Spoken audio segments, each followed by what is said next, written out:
Hey everybody, this is Tracy here with another edition of A View from Tracy's Point.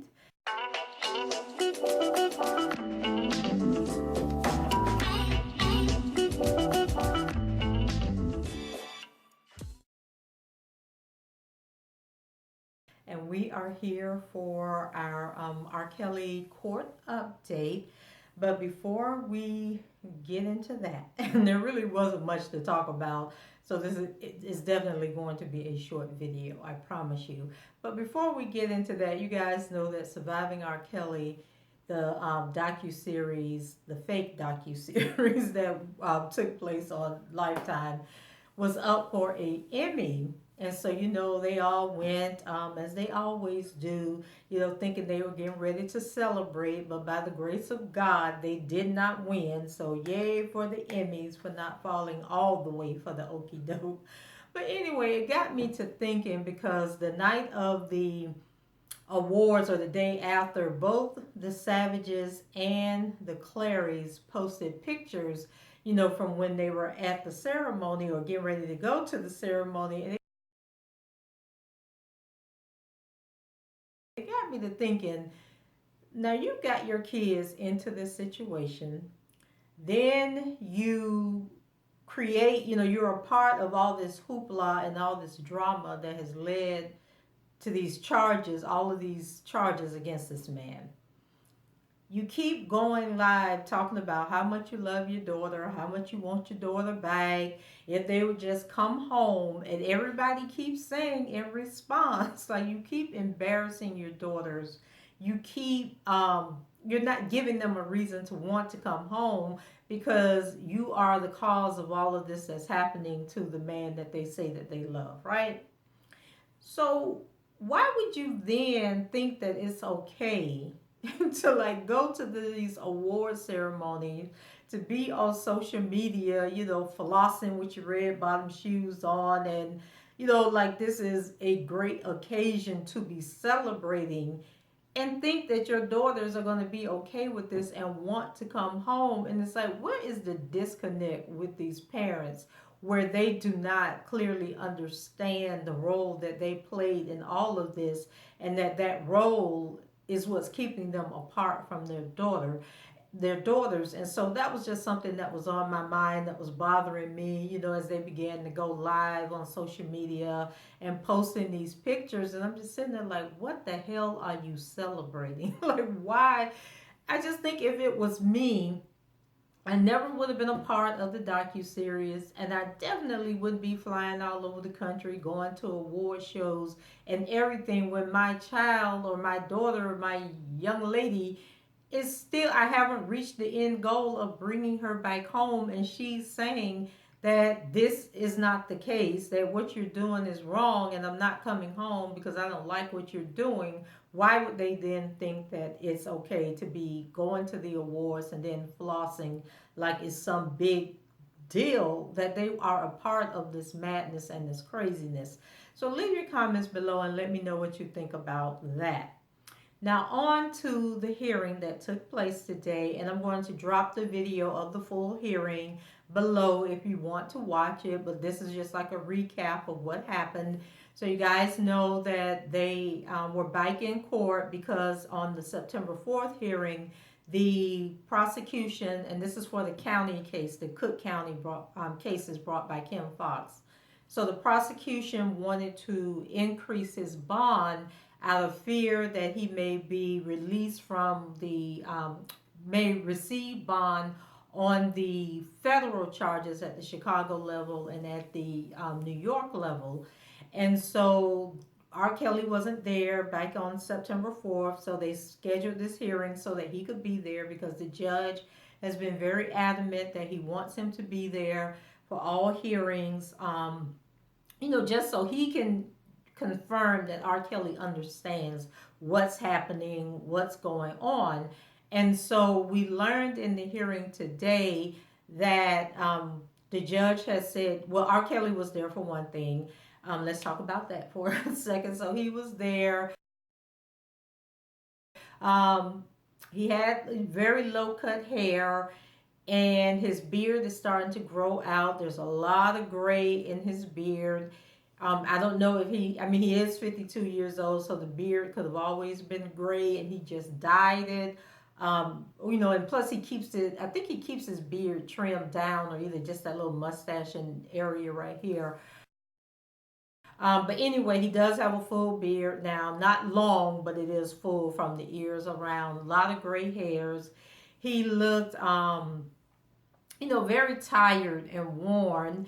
Looks like he's lost a little bit of weight, but I think the way he looked is how most of us probably would expect him to look under the circumstances. And to some people, he probably looks much better than they thought that he was going to look. I couldn't tell. It didn't look like he had handcuffs on him. And you guys know that whenever he's standing up there before the judge, he always has his hands locked behind his back. And so I don't know if it was just that. The camera, you can zoom in on the the video that I'm going to show, but they did zoom in, on his hands. So I didn't see any handcuffs, but that doesn't mean that they weren't there. He was escorted by two marshals or two people from the sheriff's department. I couldn't tell. I believe they were marshals. Y'all can see how much I was into it. And I do apologize, but I got a whole lot going on that I'm trying to rush through. But so there were two escorts, two law enforcement escorts with him. It was a black guy and I think a white guy. And so they pretty much let him walk on his own accord. They weren't like holding on to him or everything like they were scared he was going to run away.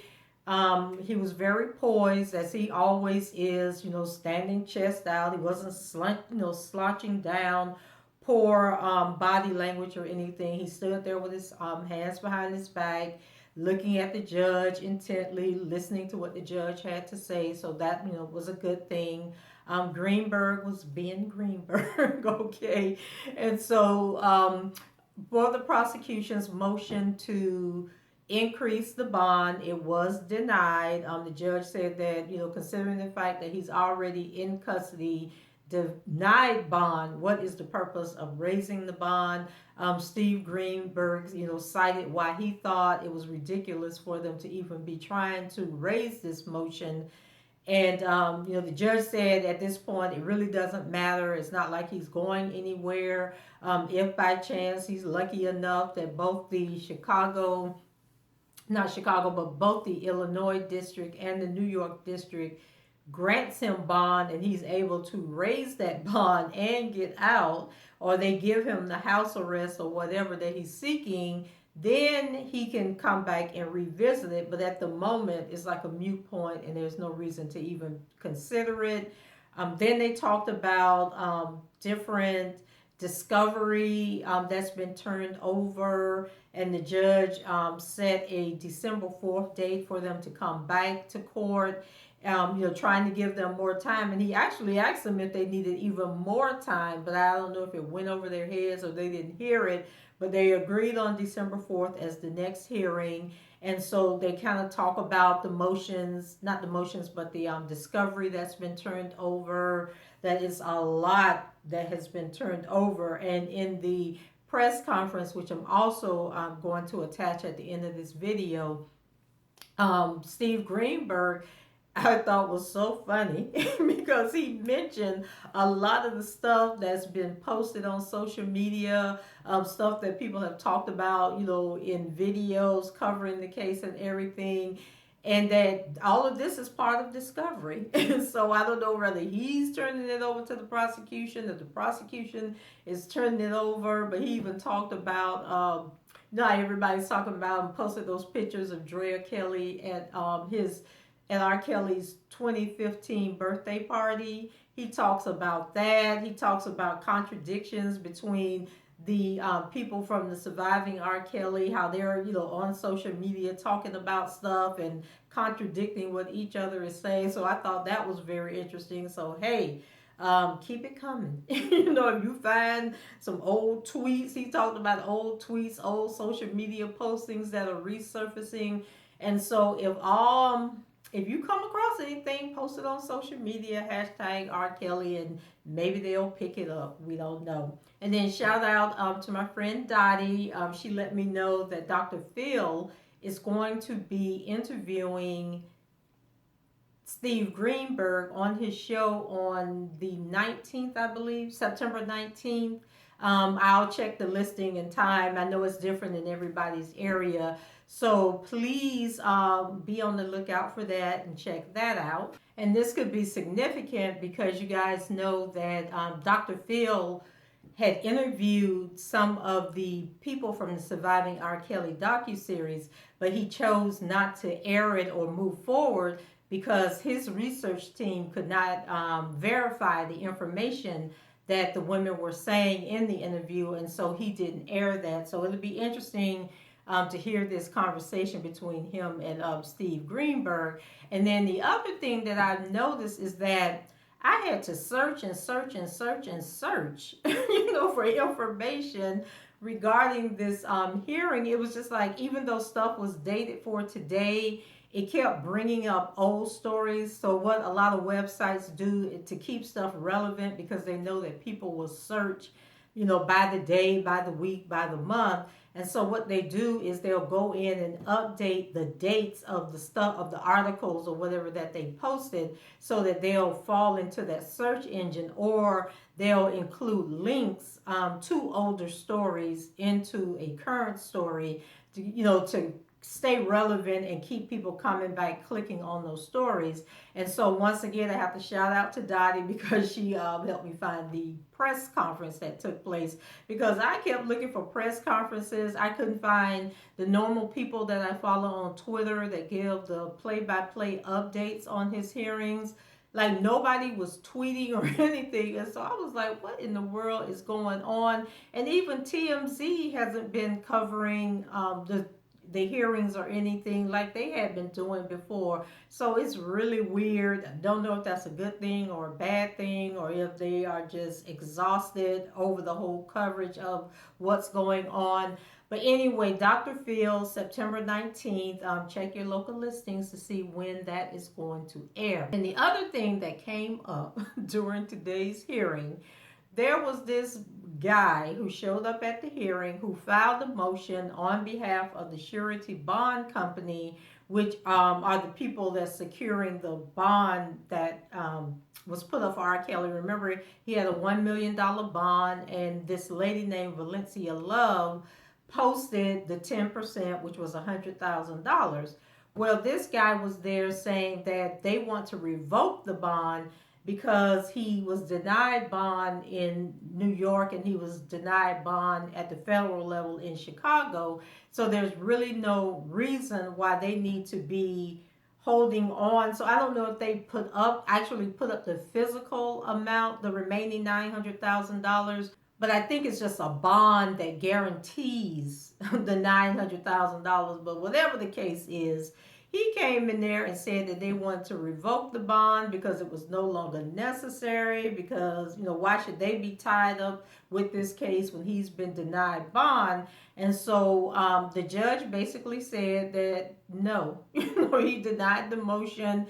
And he, explained to him that when Miss Love put up the $100,000, she had to sign the paperwork saying that, she was putting this money up with the understanding that even if he didn't flee or anything, that money can be used to cover legal fees. It could be used, like if he's found guilty, it could be used to cover legal fees, restitution to victims, court costs, and all of that. And he was like, what you're asking me to do is equivalent to, and I can't remember if this was the example that he used, but a good example would be you put up a bond for your boyfriend to get him out of jail, and then he breaks up with you. This might have been Steve Greenberg's analogy. But anyway, he breaks up with you, and then you decide, okay, well, I'm going to go get my $20,000 back. I'm going to go revoke that bond, and then y'all will pick him up and take him to jail.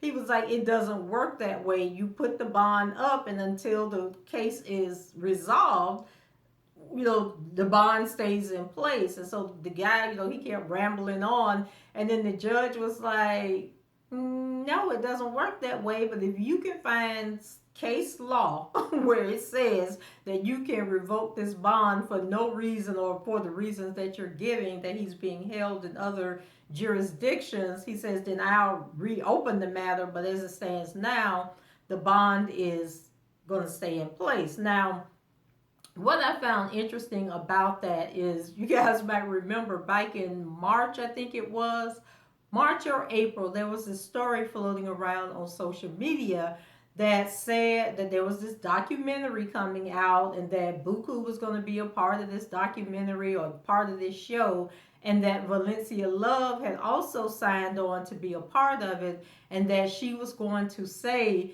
that R. Kelly had, did her wrong, or he didn't pay her back her money or whatever, and she wasn't going to, and that she was basically going to be on this show like talking negatively about R. Kelly. Well, somebody responded to that post who said that they're Valencia Love, and they were basically saying, keep my name out of that. This is a lie. This matter has been resolved. And then here is a screenshot of that post. But I also read somewhere else, and I've looked and looked and looked for wherever it was I found it, but I can't find it. But somewhere Valencia Love either was talking to somebody or she posted something on social media where she said that R. Kelly had repaid her that money plus 10%, and that he doesn't owe her anything. And if you see in this screenshot, she ends it by saying he doesn't owe her any money.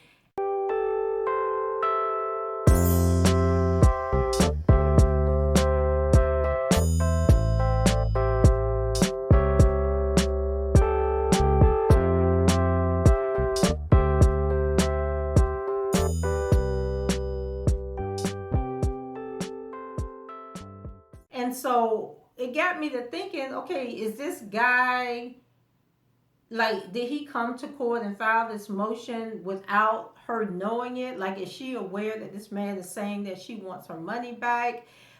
Then I was thinking, like, maybe the prosecution or the feds or somebody put him up to coming into court and making this claim that, they're entitled to this money back. And then, with the judge reading the stipulation, like, is it like a scare tactic for somebody else? Like, if the feds, do offer him a bond, are they trying to intimidate anyone that will come forward to help pay that bond, by having them think, okay, well, you know what, I might lose my money. If he's found guilty, I'm not going to get my money back, because they can use that money to cover court costs and, legal fees and restitution to the victims or whatever.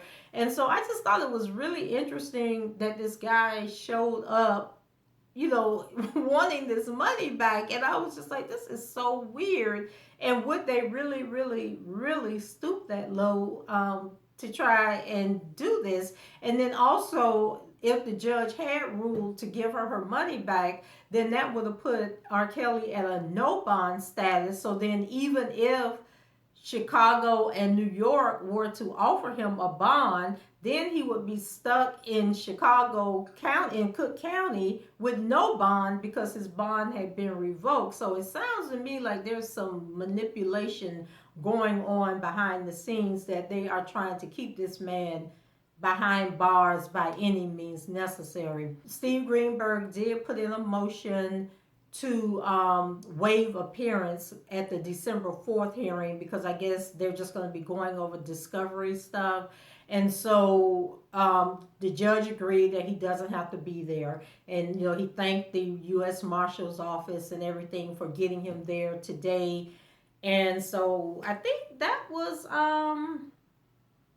pretty much it. It seems like I'm forgetting something. It seemed like something else happened later on, but I can't think of what it is. But yeah, that's it for me, guys. Leave your comments below. Let me know what you think about Miss Love and this bond. Oh, the other thing I was going to say, I came in on the press conference mid-sentence, and Steve Greenberg was saying something about a hearing wasn't going to take place. And so I know R. Kelly had a hearing that was scheduled for either tomorrow or Thursday. for the Chicago case, I think it was. I thought it was to talk about the. I don't know. He got so many motions going on. I know there was a hearing that was supposed to be either tomorrow or Thursday.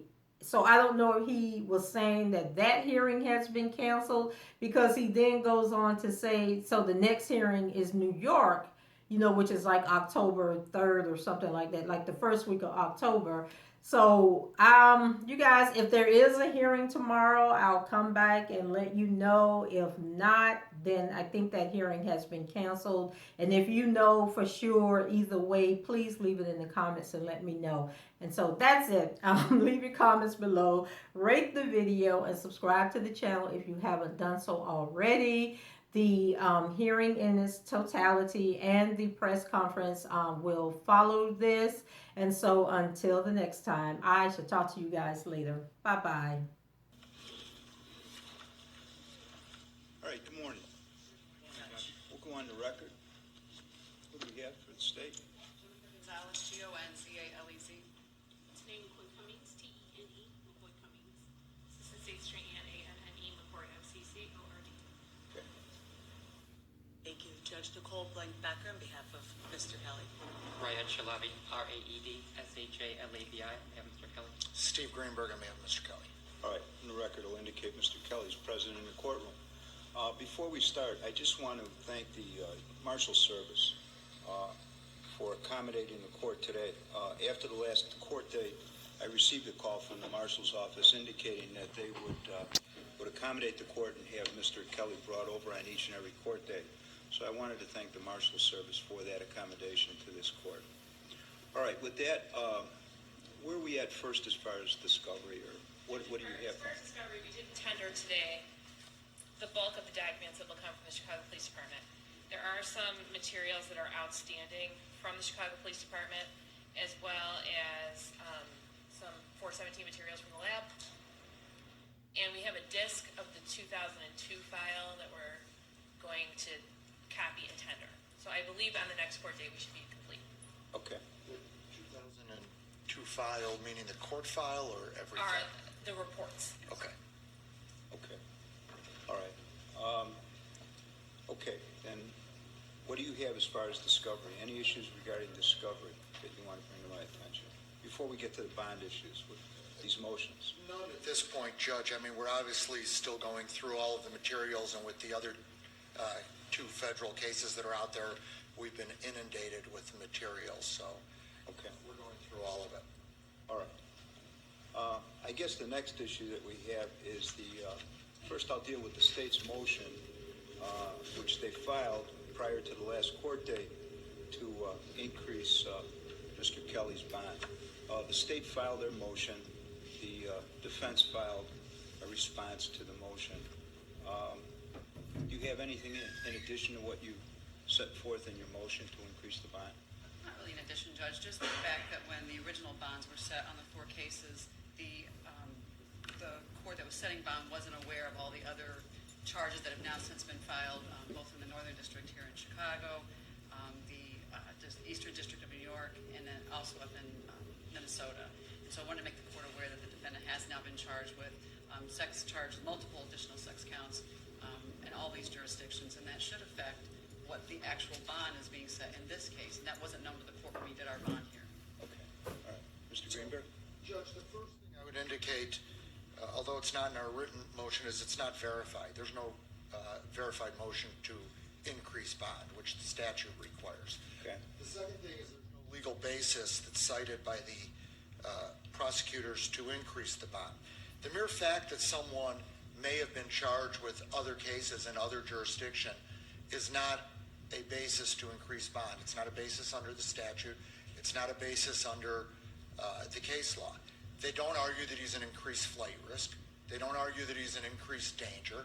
They don't argue any reason in their motion why bond should be increased. The bond in those other matters has been addressed by the judges in those matters. As the court knows, he's being detained on both of the federal cases. We intend to ask the courts to reconsider those orders. We filed a motion in the Northern District, and we're filing a motion in the Eastern District of New York for that. Should the federal court modify those orders, I fully expect that he will be put on some kind of house arrest, electronic monitoring, GPS, or something like that, which also means that he's not a flight risk. He doesn't have a passport. He's not a danger to others. There's nothing in these other indictments or in these other allegations to show that that he's a danger to others. All of the allegations predate these charges, predate the bringing of these charges by years and decades. I would point out also, Judge, that when the state added charges before Your Honor, they didn't ask that the bond be increased. The fact is that Mr. Kelly has never missed a court date, never missed one on this case, never missed one on the prior case that he had. Voluntarily turned himself in originally on these charges, voluntarily came to court when the charges were upgraded against him. And there's simply no legal basis to increase the bond in this case. Any response? I would just say that a lot of what counsel just said is based on speculation about what could happen if his bond were changed in one of the other courts. And so that's a lot of speculation. I would also point out that part of his charges here in the Northern District of Illinois include the fact that the defendant is accused of having influenced the witnesses on that case, that first trial. And lastly, I would say that the defendant does have additional charges, and that absolutely is appropriate to bring before this court to ask that his bond be increased. He does have additional charges. Okay. All right, look, as a practical matter, he's being held now, no bail, in the Eastern District of New York and in the Northern District of Illinois. Unless Mr. Greenberg can convince both of those courts that he should be released on bond, Mr. Kelly's going to remain in custody.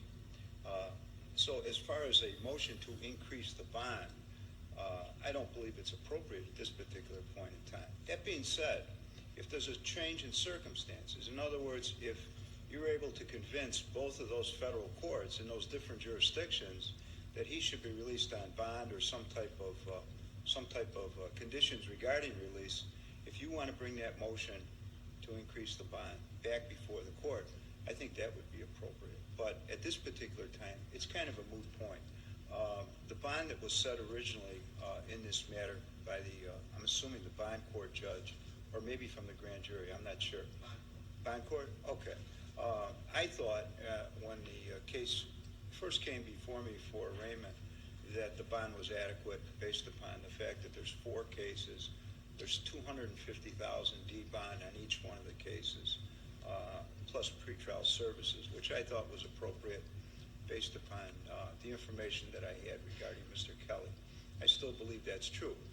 That being said, I'm going to deny the motion at this particular point in time. If there's a change in circumstances and he is somehow released from custody and you want to bring it back before me, I'll take a look at it then, okay? Along that, as long as we're talking about that, there was an order issued regarding pretrial services. In light of the fact that Mr. Kelly's in custody, I'm going to vacate that order here in Cook County. And then, like I said, we'll take a look at it again if he is released on bond. Okay? All right. The final issue I have regarding bond is a petition or a motion, rather, to intervene filed on behalf of the surety. And Mr. Collins, would you just identify yourself for the record? Yes, Judge. My name is John Collins, JOHNCOLLINS, on behalf of the surety, requesting leave to intervene in this matter. I present a motion to you, Your Honor. All right. I'll give you the opportunity to file your motion and intervene for the limited purpose of arguing on behalf of the surety that you want the bond returned.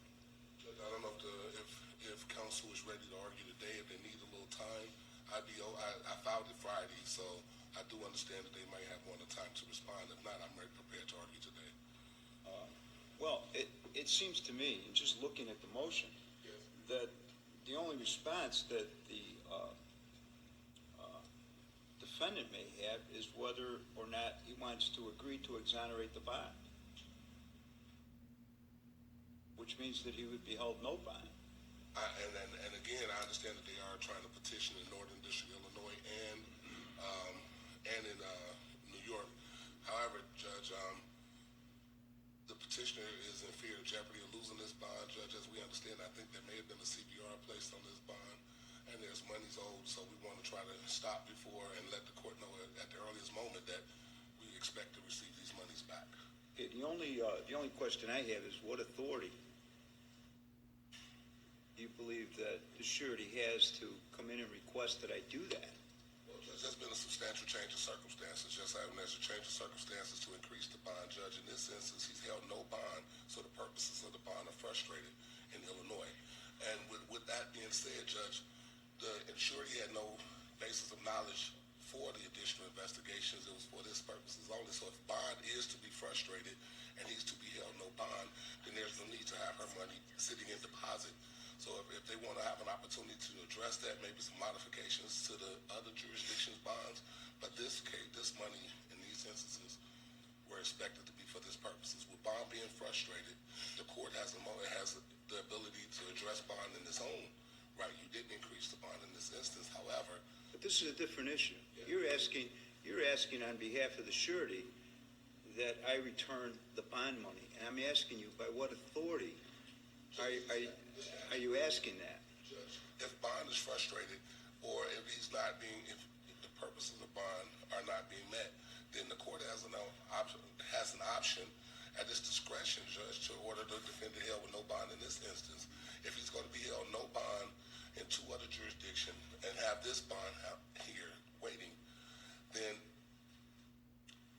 the entire purposes of bond are frustrated. So we can action that you exonerated is allowable under the statute. If you want additional specific instances, we can provide those, Judge. Well, let me ask you this. Your client, Yes. okay, is Miss Veronica Love. Is that correct? Valencia. I'm sorry, Valencia Love. Yes. And she's the surety. She signed the bond slip, correct? Okay. And did she read the bond slip? Yes. She did. Yes, as far as I understand. All right. If you look at the bond slip, it's clearly stated under notice to person providing bail money other than the defendant. And there's 4 points. Yes. All right? And point 1 is I understand that the money that I have posted is for the bail for the defendant named in this bond in the above numbered case or cases. Okay? Paragraph 1. Paragraph 2, and this is most important. Paragraph 2. I understand that even if the defendant follows all court orders, that this money may be ordered in the judge to pay for the defendant's attorney's fees, court costs, fines, fees, and restitution to the victim, and that I may lose all of my money. That's italicized for emphasis. Third, I understand that if the defendant fails to comply with the conditions reflected in the bond, I may lose all my money should the court enter the forfeiture of bail order. Again, I may lose all my money is also italicized. Yeah. And then the 4th point deals with the 10% of the bond. But my point is this, that when your client signed this surety on behalf of Mr. Kelly, right next to the signature, these conditions are set forth. So, I mean, there's a certain risk that a surety has in signing a bond slip for someone on behalf of someone who's in custody. She took that risk. Judge, notwithstanding the language on that, we still ask that in the issue of fairness, Judge. Mr. Kelly is a man of massive resources. This is a private citizen that comes for a limited purpose to assist. And in the interest of what fairness is, she didn't know that New York was going to indict. She didn't know that Minnesota was going to indict. She didn't know that Northern District of Illinois was going to indict. And then those changed the circumstances where, as part of paragraph 2, Judge, Mr. Counsel was representing Mr. Kelly prior to the posting of said bond. So that was hard to see how that could anticipate, someone posting bond and using those resources to cover his fees. So what we actually say in the interest of fairness, if he's not going to be released on bond in this interest, exonerate the bond, and it's not an uncommon practice if someone custody status is. That's a decision made by the defendant. That's not a decision made by the surety. I understand. That's made by the defendant, I understand. okay? And the money is posted on behalf of the defendant by the surety. I still think sureties, and I can find the statute, I think sureties have a right to say if there's a change of circumstance or he doesn't comply with that, they can raise and say, hey, I'd like to have that money back. I don't think it's. I'd like to see that because I've never run across that. And I think of what that implies. Think of what that implies if what you're saying is true. The implications are that any person who posts the bond on behalf of another, all right, if they don't like what's going on with the defendant or the particular circumstances, they can come into a court and ask that the bond be exonerated because they feel that things aren't going the way that they thought that they would. That contradicts completely what's in the notice to the surety on the bond slip at the time that Ms. Love signed the bond slip. Judge, when that bond slip was being signed in the halls of the Cook County Jail, I don't think that she took the time to have legal advice. I think that we can raise these issues, Judge, and the fact that there's any surety with a request on that doesn't like to change the way that the case is going. That's not the instance here. What? The bond are totally frustrated, and it seems like there's going to be a big grab at it when it wasn't initially agreed upon. So if the court would like additional information, I can present that and we can set it down for additional hearings where the court can be persuaded that. I'm not going to go down that road right now. I'm going to deny your motion. I'm going to deny it. I don't believe that there's any basis for it, so it'll be denied. Judge, If you have anything else in the future and you want to bring it, I'll take a look at it. But right now, you haven't really presented me with anything and in fact, I believe that the law is contrary to what you're telling me. But I'll take a look at something if you have something. well, if in the future that I have something different. Sure. You can always ask to come in again on a petition to intervene. Thank you, Judge. Okay? All right. What else do we have today? Judge, I think the only other thing is that Mr. Kelly is willing to waive his appearance on the next court date and any future date unless something substantive is going on. I know Okay, well, let's figure out first what our next court date is. Okay? State had suggested December 4th. I would be inclined to give it a longer date based upon the fact that we have discovery with 4 cases here. And then I don't know what the implications would be with the discovery that you'd receive in the Eastern District or in the Northern District as far as this case is concerned. So I think that, in order to make sure that, you have adequate time to sort of look at that, I would be willing to give it a longer day. Yeah, that's fine with the state. Okay? All right, what date are we looking at? All forced. December 4th? Okay. I'll indicate by agreement on all 4 matters then to December 4th. And Mr. Greenberg, you want me to waive Mr. Kelly's appearance? Please. All right. And if that changes, Judge, then we'll come in and All right. I'll waive his appearance on December 4th, and then I would, now, Judge, if we are successful in getting him admitted to bond in federal court, he will be here on that date. I imagine you'll be in before that. Okay. All right. Then by agreement to December 4th. Thank you. Thank you, Judge. All right. Court's in recess. Why? Just because there was no reason to have court yet. Oh, It just didn't Oh, I make see. logistical You're waiting. sense. Waiting for New York. circumstances. Right. So, Steve, what is your reaction that you decided to not increase bonds? Well, there was no legal basis to increase bond. All we want is R. Kelly to be treated like everyone else. And so far he's being treated differently. There's been this rush to judgment. The facts are going to come out. They're going to start coming out. We've got all these people saying he's the worst criminal ever. He's not. When you look at the indictments, when you look at the evidence that they have, the allegations are old, they're stale, they're things he's been acquitted of. You mentioned I think you used the term voluminous amounts of Sure. documents in all these cases. What have you gotten so far? Well, we How can't- long is it taking you to get through all of it? Well, it's going to take a long time to get through it all. We can't talk about what they've given us because there are protective orders in both of the federal cases.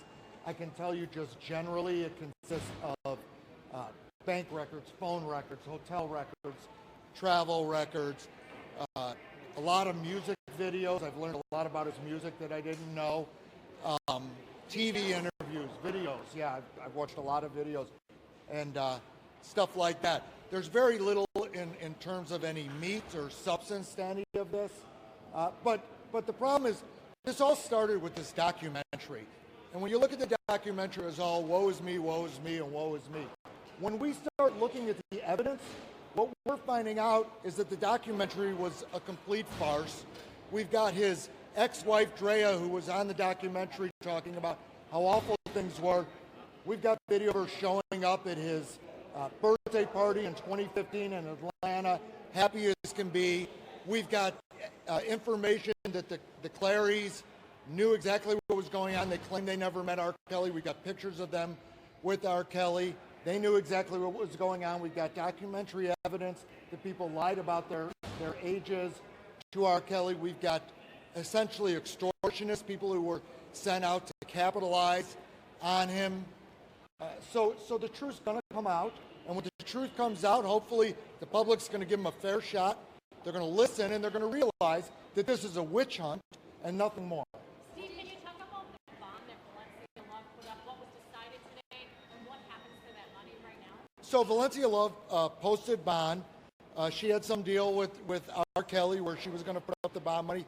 I don't know what that deal is. It's not my business. But the judge is right. Someone who posts bond for a defendant can't come into court and say, well, now I'm upset with him for some reason, or something has changed. I want my money back. Just think about the practicalities of that. A girlfriend who posts bond for somebody, and then the person breaks up with them and they come back in. Or a parent who gets mad at their child or so forth. So the practicalities of it are that you can't come into court, and that's why you heard the lawyer saying, well, she's frustrated. She's frustrated. Well, that's not a legal basis. You know, a lot of us get frustrated. Okay? Regarding the bond issue, I know you had not wanted to talk about how you are being paid. Is it possible, if R. Kelly doesn't have the funds, which you've said before, that you might be paid out of what was put up for bond? So I'm not going to talk about how I'm being paid or anyone else is being paid. We're working on the case. We're being paid to work on the case. We're doing what we have to do. Is that common practice if the client does not have the funds that money posted for bond might go toward attorney fees? No, so in Cook County, in Illinois, money posted for bond can go for attorney's fees at the end of the case. It's not till the end of the case. I can assure you that we're not working hoping that at the end of the case we get bond money. You are being paid.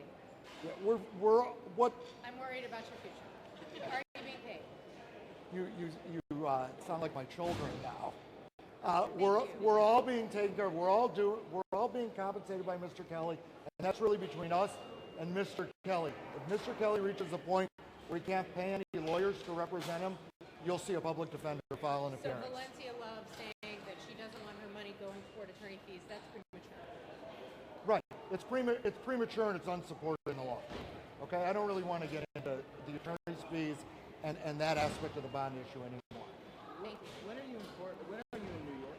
We're in New York on October 2nd. We're going to hopefully by the end of this week have a motion asking the district court judge to admit him to bond, and hopefully that will get heard on that date. So you need the New York judge to decide first before you go ask the Chicago judge? Well, as a practical matter, he's in custody here in Chicago. It's easier for us to work with him if he's here in Chicago. So if the Chicago judge were to admit him to bond and the New York judge didn't, then he'd be in custody in New York and it would just be more difficult for us. That's the only reason for the delay in asking the Chicago judge. Sorry, real quick, have living arrangements been made for the girlfriend? I'm sorry, I can't. The living arrangements, have they been established by the girlfriend in case he does come out? Sure, there's somewhere for him to live. Right.